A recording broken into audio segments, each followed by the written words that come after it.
Part 1. The Abandonment. Already written. Evelyn is betrayed by her son and left in a decrepit shack on her 63rd birthday. Instead of breaking, she regains her willpower and starts taking control of her life again.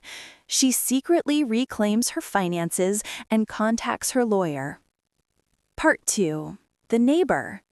Evelyn discovers that the shack next door is not abandoned. A mysterious neighbor named Clara Jennings, in her late 60s, appears, kind, eccentric, living self-sufficiently. Clara helps Evelyn fix the stove, gather food, and survive. Evelyn begins to learn that Clara is more than she seems. She once worked as a private investigator, specializing in elder financial abuse. They form an unlikely friendship, bonded by quiet strength and shared wounds. Part 3. The Plan. Clara helps Evelyn build a strategy to legally and financially reclaim everything. Evelyn's lawyer, Marcus, confirms that Darren tried to access her accounts and failed. They prepare to confront Darren not with anger, but with precision. Legal notices, property transfer locks, and court protection orders. Evelyn writes a calm letter to Darren, not of hatred, but of finality, stating she knows everything and that her property is no longer his concern. She doesn't send it yet. Part 4. The Community. Evelyn starts interacting with locals from a nearby small town, a grocer, a retired mechanic, a teenage girl who delivers eggs. Slowly, she becomes part of their world. They help her repair the shack, plant a garden, and bring life back to Birch Hollow. In her solitude, Evelyn begins writing her memoir, titled What They Forgot to Teach Their Children. We see her inner transformation from invisible to self-possessed. Part 5. The Reckoning. Tiffany and Darren return when the lawyer sends them a cease and desist notice and property claim document. Darren is enraged. He drives to the shack to bring his mother back, but finds a different woman entirely, calm, collected, and prepared. In front of Clara and the sheriff, Evelyn presents proof that everything, including the condo, is hers, and that she's pressing charges for elder abandonment and financial coercion. Darren collapses emotionally, realizing what he's done. Tiffany flees the scene. Part 6. The New Life. Time passes. A year later, Evelyn has fully restored the shack and turned it into a writer's retreat for older women seeking independence. Her memoir becomes a local bestseller. Clara passes away peacefully, leaving Evelyn her property. Darren writes letters from rehab, trying to make amends.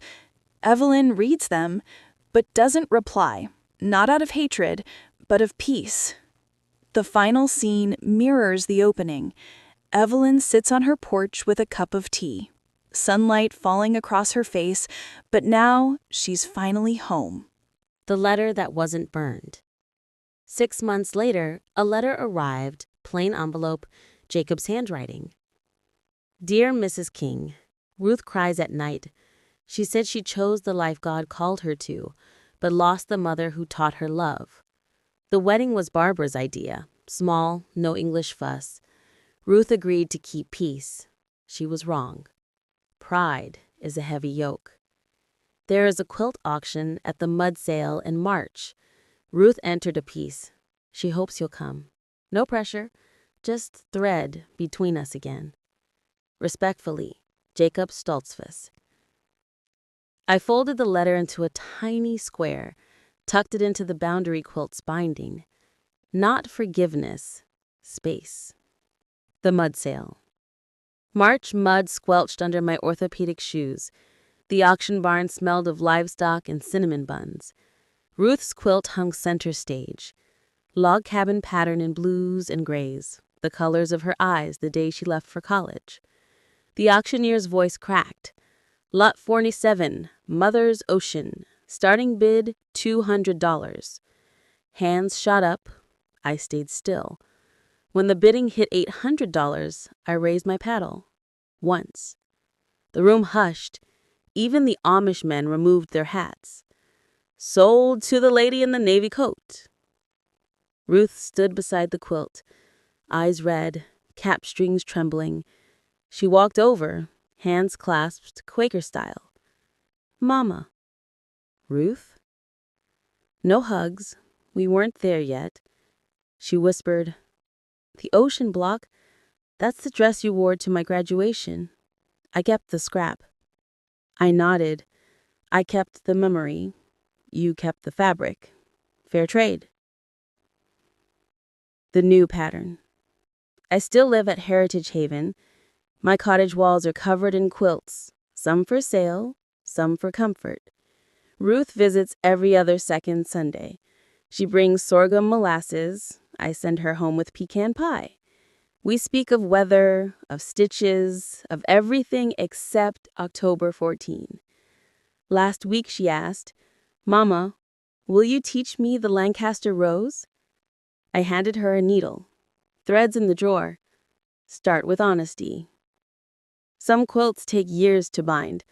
Ours is still on the frame.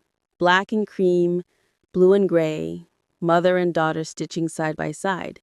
Not seamless, but strong. And every night on my porch, I rock beneath the boundary quilt, watching Amish lanterns flicker like slow fireflies. The threads that once tied me to sacrifice now bind me to myself. Family isn't the pattern you're given. It's the one you choose to finish. The end.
By morning, the frost had thickened into a thin white lace over the grass, and the world outside my window looked almost clean. I hadn't slept at all, but I didn't feel tired. My mind was sharp, alive. Writing had opened something inside me, like turning a key in a rusted lock. At first light, I carried my bucket to the well and washed my face in the freezing water. It bit into my skin and jolted me awake. For the first time in years, I didn't think of myself as an old woman. I thought of myself as someone beginning again. By noon, Clara was already at my door, holding a basket of cornbread and a steaming kettle wrapped in a towel. "You look like someone who's been thinking," she said, setting the basket down without waiting for an invitation. "I have," I said, "and I need your help." She raised an eyebrow. "I thought you'd never ask." We sat by the stove, sipping tea. The air between us was heavy with unspoken understanding. "I have one advantage," I began, "and I intend to use it. My husband made me the sole owner of the condo. Darren doesn't know. I also have a savings account in my name that no one can touch." Clara nodded slowly. "Good. Money is a shield, but only if you know how to hold it. I want to make it impossible for him to touch anything that belongs to me," I said, "and I want to make sure he understands that he's lost control for good." Clara leaned forward, elbows on her knees. "Then here's what you'll do. You'll stay quiet. Don't answer his messages. Don't pick up his calls. Silence is power. It will make him nervous. He'll start to worry that you're planning something, and that fear will make him act rashly. And while he's busy worrying, you and I will prepare." The following week passed like the ticking of a well-wound clock, steady, deliberate. Each day brought a new step. We turned the small table by my window into a command center. My old flip phone, Clara's notepad, and a stack of envelopes formed our arsenal. I called Marcus, my lawyer, again. "I want to file an ownership confirmation for my condo, and I want a written notice of restriction filed against any third-party claim." He hesitated. "That will trigger a notification to your son if he's made any recent inquiries." "I hope it does," I said. "Let him see it in writing." By evening, Marcus sent a message confirming that the paperwork was being processed. We managed to do it just in time for it to beat them to the punch. Meanwhile, Clara had her own part to play. She spent her mornings in town, where her quiet presence and sharp mind had earned her the respect of everyone from the grocer to the postmaster. By the time she returned, she had gathered a trove of information: who handled real estate transfers, which county clerk owed her a favor, and even a rumor about Darren's job being in trouble after an incident at his office. "He's under pressure," she told me one afternoon as we shared cornbread by the fire. "People under pressure make mistakes. Let him sweat." I didn't smile, but something inside me softened. It wasn't revenge that drove me. It was clarity. For once, I wasn't reacting. I was choosing. One evening, Clara brought a dusty old typewriter from her house and placed it on my cleaned table. "For your letters," she said. "You should write to him, but not to send yet. You need to know what you'll say when the time comes." So I did. The rhythmic clack of the keys filled the house, steady, deliberate, echoing like a heartbeat. "Dear Darren, when you left me here, I realized that motherhood, at its purest, is not about sacrifice. It's about strength. You believed you were freeing yourself from obligation, but what you really did was free me from illusion. I no longer need to be your mother to feel whole. I no longer need to be needed to exist." I stopped typing, stared at the page, then slowly folded it and placed it in a drawer. The sound of the drawer closing felt final, like the thud of a courtroom gavel. Days blended into one another. I learned to chop wood cleanly, to patch leaks, to cook over the stove like my grandmother once did. My hands grew rougher, but my heart lighter. Sometimes Clara and I would walk through the half-deserted village. We'd pass abandoned houses, their windows staring blankly at the world, and I would think of all the women who had been left behind in one way or another: wives, mothers, daughters, ghosts of care and sacrifice. "You know," Clara said one afternoon as we walked past a fence half swallowed by vines, "there's power in being forgotten. No one expects the invisible to fight back." Her words stayed with me long after. One night, the silence was broken by the shrill ring of my phone. I almost didn't answer, but something in my gut told me to. "Mrs. Reed?" It was Marcus. She said one afternoon as we walked home, "People need to belong somewhere. You belong here, whether you planned it or not." I didn't answer, but as I looked at the slow-moving river beside the road, I realized she was right. My garden began to sprout by late April, tiny green shoots pushing stubbornly through the soil. I watered them each morning and spoke to them as if they could hear. It reminded me of the years I spent tending to Darren as a child, feeding him, teaching him, hoping he'd grow strong and kind. The difference was, these plants asked for nothing but sunlight and patience. In the evenings, I continued to write. My notebook had grown thick, its pages filled with observations, memories, lessons I'd learned in pain and silence. I titled it, "What They Forgot to Teach Their Children." It wasn't meant for publication, just truth, my truth. "They taught us to give," I wrote, "but not how to stop. They taught us to forgive, but not how to protect ourselves. They told us to be kind, even when kindness cost us everything." Sometimes Clara would read over my shoulder and nod. "That's the kind of honesty people forget they're allowed to speak," she'd say. In early May, Clara fell ill for a few days. The house next door was dark, and for the first time since I'd moved in, the silence frightened me. I made her soup, brought wood to her porch, and checked on her each morning until she regained her strength. "You're a good friend," she said one evening, her voice hoarse but warm. "I learned from you," I said simply. By summer, the shack no longer looked abandoned.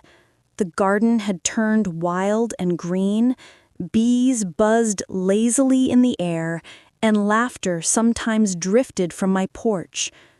Marjorie visited with pies, Toby fixed my fence, and Samuel dropped off spare lumber for the shed I wanted to build. Each gesture, small and unasked for, reminded me that kindness didn't always take, it could also give. One Sunday afternoon, as I sat on the porch sipping tea, a familiar car appeared at the edge of the lane, a sleek silver sedan that didn't belong to this world of dust and roots. It stopped halfway down the road. The first sign came on a Tuesday morning, a knock at the door that didn't sound like Clara's. It was sharp, impatient, the kind of knock that demanded, not requested. For a moment, I didn't move. The kettle hissed softly on the stove, and sunlight spilled across the floorboards. When I opened the door, Darren stood there. He looked smaller than I remembered, though his suit was expensive and his hair carefully cut. Behind him, Tiffany leaned against the car, arms crossed, sunglasses hiding her expression. "Mom," Darren said, forcing a smile, "you look, well." I didn't invite him in. "What do you want?" His smile faltered. "Can we talk inside?" "No," I said. "We can talk here." He exhaled, glancing around as if the surroundings offended him. "I got some letters from the county office about the condo, some kind of transfer or lock notice. I wanted to make sure it wasn't a mistake." "It wasn't," I said calmly. "So you really did it?" His tone sharpened. "You filed those restrictions against me?" "Yes." He laughed, the sound brittle. "You're being manipulated, Mom. Whoever's helping you, your lawyer, that old woman next door, they're using you. You can't just throw your family away like this." I folded my arms. "You already did that for me." His jaw tightened. Tiffany called out from the car. "We don't need to make this a big drama, Darren. Just get her to sign whatever and let's go." Her words floated in the air like something poisonous. I took a step forward. "You drove me out of my own home and left me in this shack. You told me you didn't have space in your life for me. I believed you, so I made sure you'd never have to worry about me again." Darren's face flushed red. You're twisting everything. We were trying to help you start fresh. You weren't happy. You said you wanted to get away." "No," I said quietly. "I wanted peace. You made sure I had none." Clara appeared from her porch then, leaning casually on her cane. "Everything all right, Evelyn?" she asked, though her eyes never left Darren. "We're fine," Darren snapped. "This is a family matter." Clara's smile didn't reach her eyes. "That's funny. Abandonment is a legal matter last time I checked." Darren turned toward her, fuming, but before he could speak, the rumble of tires approached. A black SUV pulled up, and Marcus, my lawyer, stepped out, briefcase in hand. I thought I might drop by. I had a feeling today would be eventful. Darren looked stunned. "You called your lawyer?" "No," I said. "He called me." Marcus nodded at me respectfully, then addressed Darren directly. "Mr. Reed, your mother has full legal control over her property, finances, and all related assets. Any attempt to claim them under duress could be construed as coercion and subject to criminal prosecution." Darren's face went pale. "Criminal? What are you talking about? I'm her son." "Exactly," Marcus said, "which makes your behavior even more serious under state law." Tiffany muttered something under her breath and climbed back into the car. She didn't look at Darren. The air grew heavy. Darren ran a hand through his hair, eyes darting between us. "Mom, listen to me. I just wanted to help. You can't do this. After everything I've done for you—" "You did nothing for me," I interrupted, voice steady. "You did things to me. There's a difference." He froze, eyes wide. For the first time, I saw the boy I'd raised, not the man he'd become, but the frightened child behind him, cornered by his own choices. "I'm not angry anymore," I said softly, "but I won't let you take any more from me. Not my home, not my peace, not even my guilt." He swallowed hard, eyes glassy. "So that's it? You're cutting me out completely?" I nodded. "Yes, but not out of hatred, out of necessity." Marcus handed him a document folder. "This is an official notice confirming property ownership and a restraining clause regarding financial interference. You'll sign the acknowledgement here and be on your way." Darren stared at the paper for a long time, then took the pen. His hand trembled as he signed. When he handed the folder back, he didn't look at me. "I didn't mean it, to go this far," he whispered. "I know," I said. "That's what makes it worse."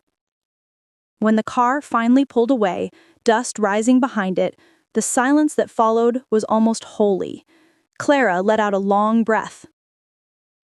"Well," she said, "that was satisfying." Marcus smiled faintly.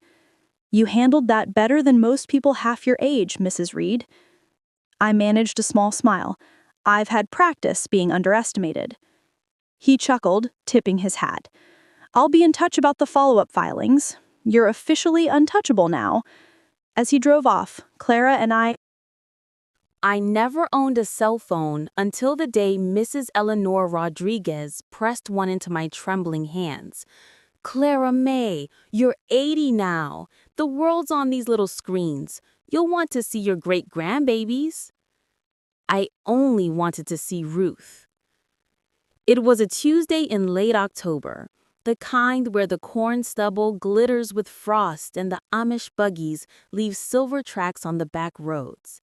I sat at my kitchen table in the little brick house on Strawberry Street, sipping tea weak enough to read the leaves. The phone buzzed. One message from a number I didn't know. A photograph loaded slowly. My daughter Ruth, 32, in a plain gray dress and white cap, arms linked with a bearded man I'd never met. Behind them, a barn quilt of 8-point stars. The caption, in Ruth's careful handwriting, "Joined in simple vows before God and family, October 14. Family. The word stitched itself into my heart like a dull needle. I dropped the phone. It clattered against the oak table my husband Elijah planed in 1968, the wine covered with oilcloth so Ruth's crayons wouldn't scar it. The screen stayed lit, Ruth's smile frozen, until the battery died. The quilt I never finished. I raised Ruth in Philadelphia after Elijah's heart gave out on the factory floor. I cleaned Center City townhouses by day, sewed custom Amish-style quilts by night. Every dollar not spent on rent or oatmeal went into a cedar chest labeled Ruth's Wedding Quilt. I pictured a cathedral in Lancaster, sunlight through stained glass, Ruth in ivory satin, me walking her down the aisle in the navy dress I'd saved for since 1985. I stitched tiny hearts into the border, one for every year I'd waited. The quilt top was done. The backing, batting, and binding waited in the chest like unanswered prayers. The signs I ignored. Ruth met Jacob Stoltzfus at a farmer's market 3 years ago. She was selling her watercolors, he was selling sorghum molasses. Within months, she stopped wearing jeans, started speaking Pennsylvania Dutch, moved into his dotty house. I visited once. The house smelled of lye soap and disapproval. Jacob's mother, Barbara, inspected my polyester slacks the way I inspected bedbugs in the Rodwell guest room. "Ruth says you quilt," Barbara said. "Not a question." "I do." "Store-bought fabric?" Some heirloom." She hummed, turned away. Ruth whispered later, "Mama, they're plain folk. They don't understand city ways." I swallowed the heart. Mothers do that. The Tuesday that broke me. 3 missed calls, 3 voicemails. Ruth's voice light as thistledown. "Mama, I'm fine. We'll talk Sunday after preaching." "Mama, something came up. Maybe next week." "Mama, I'm sorry. I love you." Sunday never came. Instead came the photograph. I drove to the Amish phone shanty at the end of Gibbons Road. Ruth had given me the number for emergencies. A teenage girl answered, bonnet askew. "Ruth Stoltzfus? She's on her honeymoon. Try back in 2 weeks." Honeymoon. I hung up and cried in my Buick until the windows fogged. The cedar chest decision. That night, I opened the wedding quilt chest.